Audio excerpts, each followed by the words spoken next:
حضور نے فرمایا اللہ اس شخص کے چہرے کو تر و تازہ رکھے جس نے میرے سے کوئی حدیث سنی پھر جیسے سنی اس کو ویسے آگے پہنچا دیا۔ اور آقا کریم نے فرمایا بعض اوقات سنانے والا اس پر اتنا پہنچ کے عمل نہیں کرتا جتنا پھر سننے والا اس کے اوپر عامل ہو جاتا ہے۔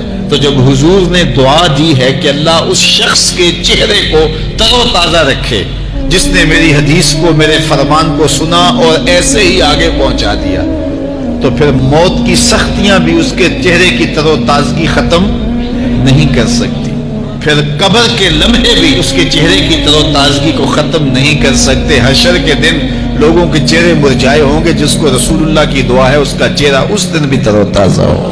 تو حضور علیہ الصلوۃ والسلام کے فرامین کو سننا، دیکھیے جو تفصیلی علوم ہیں ان کو حاصل کرنا سیکھنا یہ ہر ایک کے لیے فرض نہیں ہے، لیکن جو ضروریات دین ہیں ان کو سیکھنا یہ فرض عین ہے، یہ ہر ایک کے اوپر فرض ہے۔ اگر کوئی نہیں سیکھتا تو وہ گناہگار ہے، اور اس میں نماز کے مسائل ہیں، روزے کے مسائل ہیں، حج کے مسائل ہیں، زکوٰۃ کے مسائل ہیں، اگر کاروبار کرتا ہے تو بیع و شراء کے مسائل ہیں، اور کفر اسلام کی ضروری باتیں ہیں کہ کفر کیا ہے، اسلام کیا ہے۔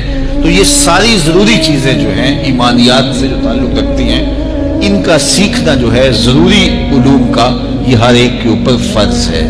تو اس لیے آپ لوگ اپنا وقت کچھ نکال کر کے جو ہے وہ اس کے لیے صرف کریں اور ضروریات دین سیکھنے کے لیے کچھ فرصت کے لمحے نکالیں۔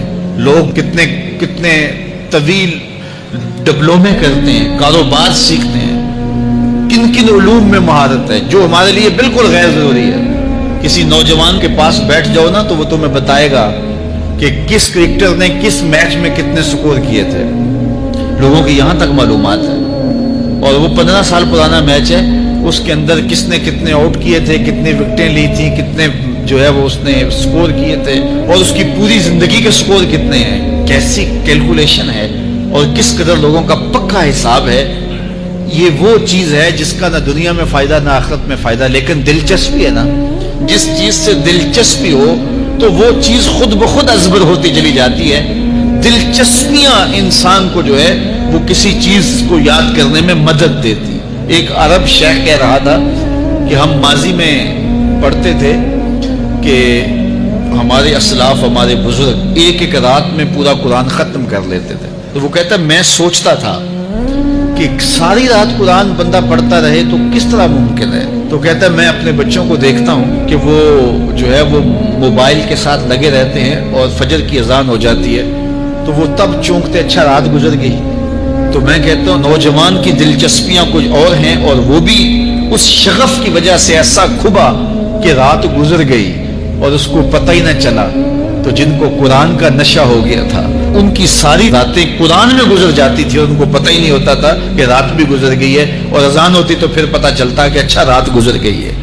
تو یہ شوق اگر پیدا ہو، شوق تو دیکھیے یہ گیموں کا پیدا ہو جائے، کھیلوں کا پیدا ہو جائے، تو وہ انسان کو کیا کچھ سکھا دیتا ہے، اور جس کے سینے میں کتاب اللہ کا شوق پیدا ہو جائے تو پھر کیوں نہ اس کے سینے کے اندر جو ہے وہ طلب کتاب اللہ کی تلاوت کی پیدا ہوگی۔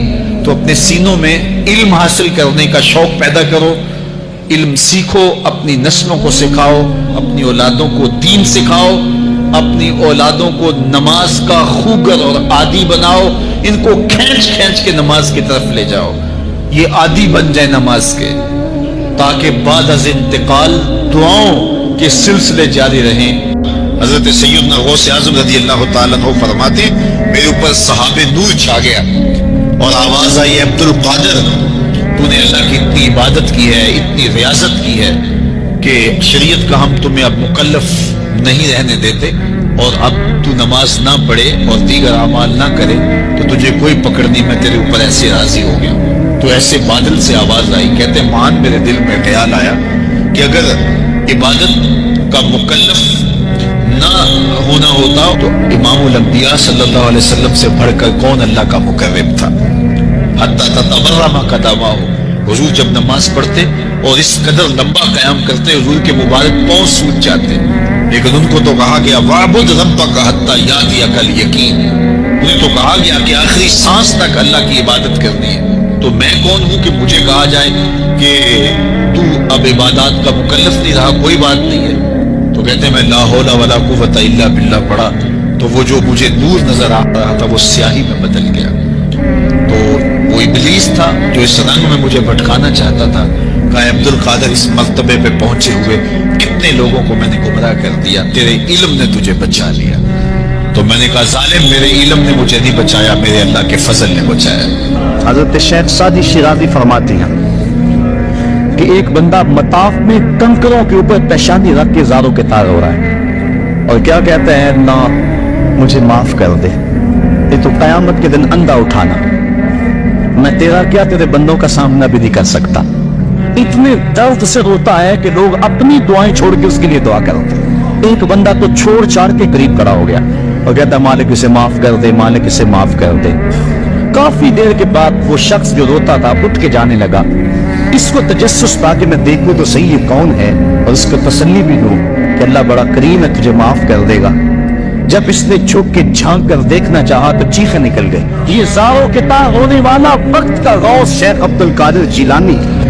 حضرت ملا علی قاری لکھتے ہیں کہ حضور غوث اعظم جب مجلس واعظ کرنے بیٹھتے تو 70 ہزار کا اجتماع آپ کے مجمع میں ہوتا اور عمومی طور پہ اللہ کی رحمتوں کے حوالے سے بات کرتے، اور جس دن آپ اللہ کے قہر، غضب اور جلال کی بات کرتے کئی جنازے اٹھتے۔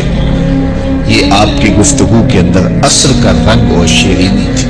حضرت غوث اعظم شیخ عبد القادر جیلانی علیہ رحمہ و رضوان، آپ سفر پہ جاتے ہیں تو ڈاکو پڑتے ہیں، سب کی تلاشی ہوتی ہے۔ آپ چونکہ کم عمر تھے تو سرسری سی تلاشی لے کے آگے آپ کو بھیجنے لگتا ہے ڈاکو۔ تو ساتھی پوچھتا ہے تمہارے پاس کچھ نہیں؟ کہا نہیں، میرے پاس 40 درہم ہے۔ تو وہ رک گیا، کہاں ہے؟ کہاں یہ آستین میں سی۔ تلاشی نہیں تو واقعی 40 درہم تھے۔ اپنے سردار کے پاس لے جاتا۔ یہ بڑا عجیب سا بچہ ہے، لوگ ڈاکو سے مال چھپاتے ہیں اور اس نے مجھے بتایا ہے۔ تو وہ بھی حیرت زدہ ہو کے پوچھتا ہے یہ کیا کہانی ہے؟ لوگ تو ڈاکو سے مال چھپاتے ہیں اور تمہاری تلاشی ہوگی، تمہیں آگے بھیجتے بھیجتے اس نے پوچھ لیا تمہارے پاس بھی کچھ ہے؟ تو تم نے بتا دیا 40 درہم میں، تم خاموش رہتے یا کہتے نہیں میرے پاس کچھ نہیں ہے؟ کہا میری ماں نے رخصت ہوتے ہوئے میری آستین میں یہ 40 درہم سیے تھے اور ساتھ وصیت کی تھی بیٹا زندگی میں کبھی جھوٹ نہیں بولنا۔ میں ماں کے عہد پہ کھڑا ہوں، ماں نے مجھ سے عہد لیا تھا، اس عہد پہ کھڑا ہوں۔ اللہ اکبر۔ اب وہ